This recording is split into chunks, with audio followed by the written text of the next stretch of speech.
Somebody is counting on you staying soft. Not in the way you probably think. Not a villain, not an enemy, not someone who wishes you visible harm. Someone much closer than that. Someone who smiles at you. Someone who has learned, through patient observation, exactly which conversation to have with you when they need you to back down. Exactly which tone of voice makes you feel guilty for holding your own ground. Exactly how to frame your strength as selfishness and your boundaries as cruelty. And it works every time. That is not a character flaw. That is conditioning. And it runs deeper than you know, because it started long before you were old enough to recognize it for what it was. Machiavelli spent his life studying the mechanics of human power, not the philosophy of it, not what power should look like in a perfect world. The mechanics, how it actually moves between people, who keeps it and who loses it, and more importantly, why. He watched brilliant men fall. He watched ruthless men survive. And what he documented, in clinical and sometimes brutal detail, is a set of principles that the most formidable people in history have operated by, whether they read his work or not. Today we are going to walk through those principles together, not to make you cruel, not to make you untouchable in the way a wall is untouchable, cold, sealed, dead to everything, but to make you the kind of person that is genuinely, structurally impossible to manipulate, to destabilize, or to defeat. There are 7 principles on this list. The second one is the one most people find most uncomfortable because it requires you to grieve something. The 5th one is the one Machiavelli considered the rarest quality a person can develop, and it will make complete sense to you once we get there. And the 7th, the last one, is the one that holds all 6 before it together. Without it, nothing else in this script will last past the first time something goes wrong. Stay with me to the end. This one is different. Principle 1. Make peace with being misunderstood. The first thing that makes a person manipulable is a specific hunger. Not for money, not for power, not even for love. The hunger to be understood correctly by everyone who matters to them. This hunger is the lever, and if you leave it exposed, anyone who learns to pull it can move you wherever they want. Think about the last time someone mischaracterized you, told a version of you that was wrong to others or directly to your face, and think about what happened inside you, the need to correct it, the desperation to clarify, to make sure the record was straight, even when straightening the record required you to shrink yourself or abandon a position you believed in. That desperation, that is the weapon. Machiavelli watched princes spend enormous political capital managing every subject's opinion of them. He watched them become paralyzed, unable to make hard decisions, because every hard decision comes with someone who misunderstands your motive for making it. The princes who survived accepted, early and completely, that being misunderstood by some people is the unavoidable cost of acting with genuine conviction. Not cruelty, conviction. Frightened people will tell you those are the same. They are not. Stop dividing the world into people who understand you and people who don't. Start dividing it into people whose understanding of you is accurate and people whose understanding of you is irrelevant. Most of the people whose version of you keeps you awake at 3 in the morning are in the second category. Their misreading is not a mistake that needs correcting. It is a position they took because it serves them. Make peace with being misunderstood, not as defeat, as freedom. Because the moment their version of you stops governing your behavior, they have lost the lever, and they will know it. They always know when the lever stops working. Principle 2. Kill the version of yourself that needed their approval. This is the one that requires grieving. I told you at the beginning, and I meant it, because the version of you that needed their approval is not nothing. It is not purely a weakness. That version of you was built for a reason, built to survive in specific rooms, with specific people, under specific conditions that may have had very real consequences when you were younger and had fewer options. That version of you was smart, and it kept you safe. But you are not in that room anymore, and a survival strategy that has outlived its context does not become harmless just because the original threat is gone. It becomes a cage, one you carry with you, assembled from habits, into every new room you enter, including rooms that never meant you harm, inhabited by people who never asked for that level of deference from you. Machiavelli wrote that a prince who governs based on how his father governed, without examining whether those methods suit the current terrain, is not being loyal. He is being cowardly. The methods of the past were answers to problems that no longer exist. You have to consciously retire the version of yourself that needs validation to feel permitted to exist. Not suppress it, retire it. Acknowledge what it was for, and then choose not to lead with it anymore. What fills the space it leaves? Something quieter, a version of yourself whose behavior is governed not by how it lands with others, but by whether it is consistent with who you have decided to be. That is not coldness, that is clarity. And clarity, once you find it, is the closest thing to actual peace that most people ever experience. The grief is real. Some relationships were built entirely on the version of you that needed approval, and when you stop performing that version, those relationships will struggle. Some will not survive. That is not a reason to stop. That is exactly the information you needed. Principle 3. Become impossible to read. Machiavelli wrote one of the most chilling lines in the history of political philosophy. He wrote that the lion cannot protect itself from traps, and the fox cannot defend itself from wolves. To be truly unconquerable, you must be both. The lion announces itself. Its power is visible, declared, impossible to miss, and because it is visible, it can be planned for. Traps are set. Strategies are built around the known quantity of what it is. The fox gives nothing away. It moves through the world collecting information about every threat in its environment, returning none about itself. And because it is unreadable, it cannot be effectively targeted. You cannot build a strategy against a person you cannot predict. Most people are almost completely transparent, and they don't realize it, because they've been praised their whole lives for being authentic,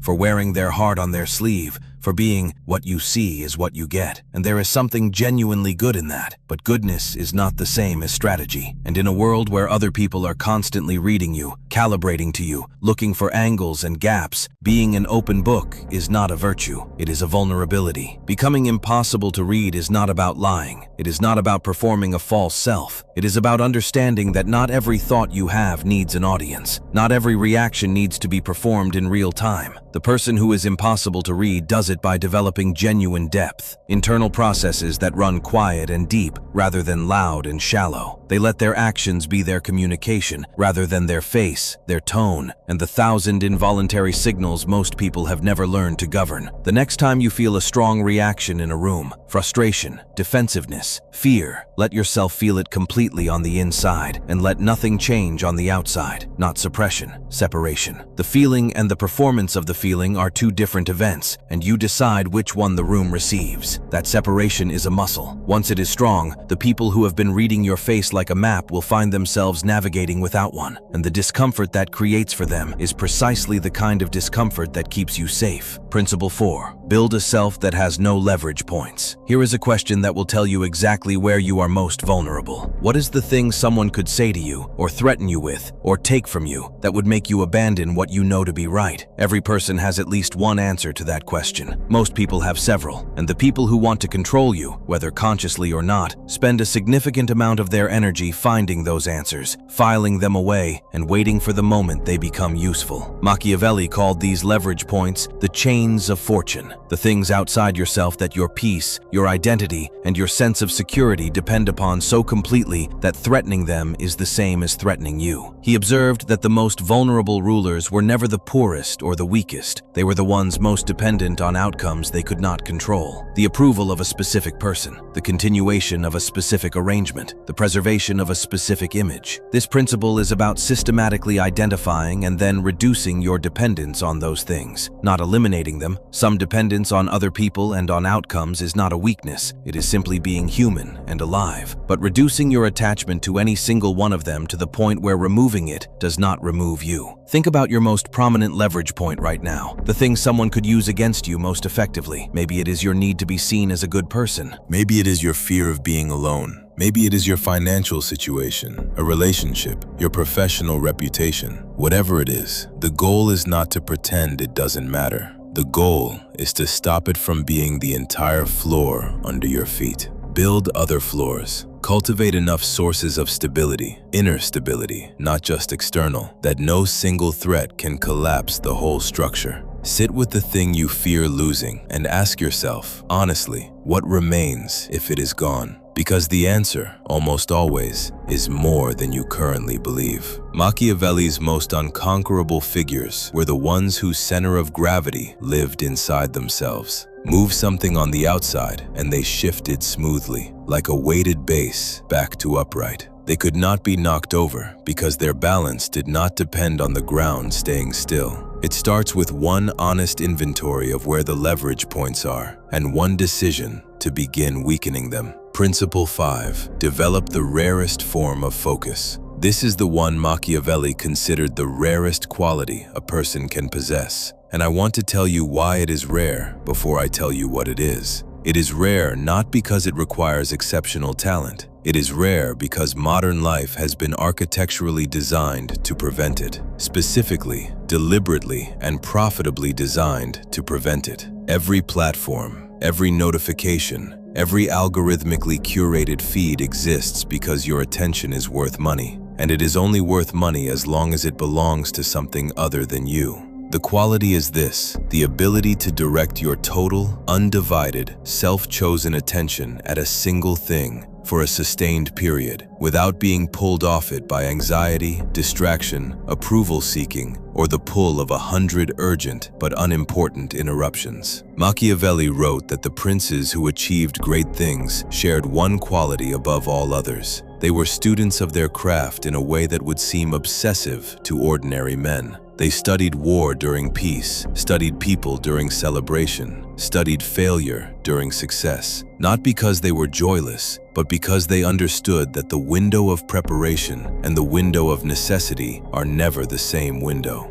By the time you need the skill, it is too late to build it. This means choosing, deliberately and repeatedly, to be somewhere in your mind that is not where the noise is. It means treating your attention as the finite, irreplaceable resource it actually is, rather than the free, raw material that every app, every argument, and every ambient anxiety is helping themselves to right now. This is not productivity advice. This is survival advice. A person who cannot focus cannot build anything that lasts. They can only react. And a person who can only react is permanently at the mercy of whoever has the most compelling thing to react to. That is the definition of being controlled. The focused person is impossible to defeat in the long run. Day after day, quietly, they compound. While everyone else is putting out fires, they are building something fireproof. Protect your focus like you would protect a wound. Give it, fully, to the things that will matter in a year, not the things that feel urgent in an hour. Principle 6. Choose your battles like a surgeon, not a soldier. Most people who think of themselves as strong fight too much. They respond to every provocation. They correct every mischaracterization. They engage every challenge as though allowing one to pass unchallenged sets a precedent that costs them something. It doesn't. In fact, the opposite is true.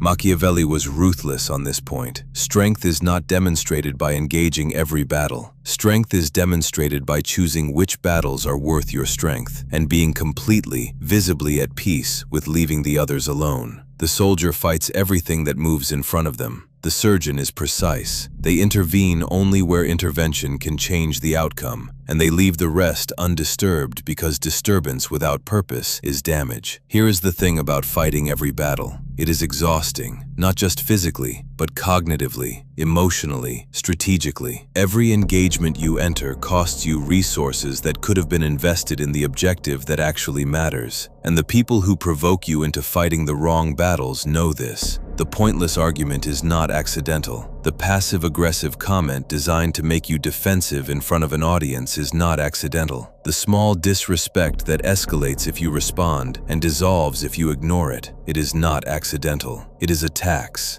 A deliberate, recurring tax on your attention and your energy, designed to keep you perpetually occupied with the wrong theater of war, while the important ground is seated somewhere else. The question to ask before every potential engagement is not, "Am I right?" You are probably right. The question is, does winning this change anything that matters? If the answer is yes, engage, completely, fearlessly, without apology. If the answer is no, let it pass with the total equanimity of someone who has better things to do. Because you do. You always do. The person who can let something go without visibly needing to let it go is one of the most psychologically intimidating people alive. alive, because it communicates something that no comeback, no correction, no perfectly crafted response ever could. It communicates that you were never bothered enough to stay, and a person who is never bothered is a person the provocateur cannot reach. Principle 7. Become someone who does not need the outcome to go your way. We have arrived at the last one, and I want to be honest with you about something before I explain it. This is the hardest principle, not because it is the most complex. It is actually the simplest of all 7, but because it requires a shift in the deepest architecture of how you move through the world, and it asks you to give up something that most people will never willingly give up, because it looks like losing from the outside. What it asks you to give up is this: the need for things to go the way you want them to go as the condition for your stability. Machiavelli made a distinction that most people gloss over when they read his work. He distinguished between the prince who is powerful because he is in a good position and the prince who is powerful because of who he has become. The first is always one bad turn away from collapse. The second carries his power with him wherever he is placed, because it was never dependent on the circumstances to begin with. The version of you that needs this conversation to land perfectly, needs this project to succeed, needs this person to come back, needs this decision to have been the right one, that version of you is hostage to outcomes you do not fully control. And people who are hostage can be threatened, because you can always threaten someone with the loss of the thing their well-being depends on. The version of you that has done the work of the previous 6 principles, that is the version that can act fully, invest completely, try with everything you have, and then hold the result loosely, because your groundedness was never in the result. It was in the quality of the action. This is not passivity. This is not resignation. This is not the advice to stop caring. It is the opposite. It is the ability to care deeply, work seriously, commit completely, without the terror that failure means the end of something essential about you, because it doesn't. It never did. The person who does not need the outcome to go their way is the most dangerous negotiator in any room, because you can only negotiate effectively with someone who has something to lose. The moment your counterpart understands that you will walk away whole, regardless of how this ends, they have lost their primary tool. The threat of rejection, of loss, of failure, of being alone stops landing. And then something interesting happens. The people who were using those threats discover, to their considerable disorientation, that they need you to stay far more than you need to. That shift, that quiet, total shift in who needs whom, that is what Machiavelli was building toward in everything he wrote. Not cruelty, not domination, not the cold satisfaction of winning, the freedom that comes from genuinely, structurally, not needing to. That is cold in the best possible sense of the word. Not iced over, not closed, just steady, unshakable in the way deep water is unshakable. Not because nothing moves on the surface, but because the depth beneath it does not respond to wind. Bringing it together. 7 principles, not 7 tips, not 7 things to try for a week. 7 structural changes to the way you move through the world. Each one removing a specific vulnerability. Each one building toward a version of you that is genuinely, completely, architecturally impossible to manipulate or to defeat. Make peace with being misunderstood, because their version of you is not your responsibility. Retire the self that needed their approval, and grieve it honestly rather than just abandoning it. Become impossible to read by developing genuine depth rather than performing a surface. Build a self with no leverage points by distributing your stability across more ground than anyone can threaten. Protect your focus, because it is the rarest resource you have and the most systematically targeted. Choose battles surgically, because engagement is always a cost, and costs should only be paid where they purchase something that matters. And stop needing the outcome to go your way, because the moment you stop needing it, you become something most people in most rooms have never encountered before, a person who cannot be threatened into smallness. I want to say something real to you before this ends. Everything described in this video, the coldness, the focus, the imperviousness, none of it is the destination. It is the foundation. A foundation you build not so you can become someone armored and sealed off from the world, but so you can bring your full self into it without being dismantled by it every time something goes wrong, every time someone decides you are easier to use than to respect. The people who needed you soft were not your allies. The relationships that required your smallness were not your sanctuary. the approval you were taught to hunger for, from people who withheld it strategically, who weaponized it, who gave and took it based on your compliance. That was never real love. That was management, and you were never livestock. Machiavelli did not write for people who wanted to be cruel. He wrote for people who were tired of being crushed by systems that rewarded cruelty. He wrote for the person who had played by the rules and watched the rules be applied selectively, who had been soft and been punished for it, who had been strong and been called difficult for it. He wrote for you, and what he was saying,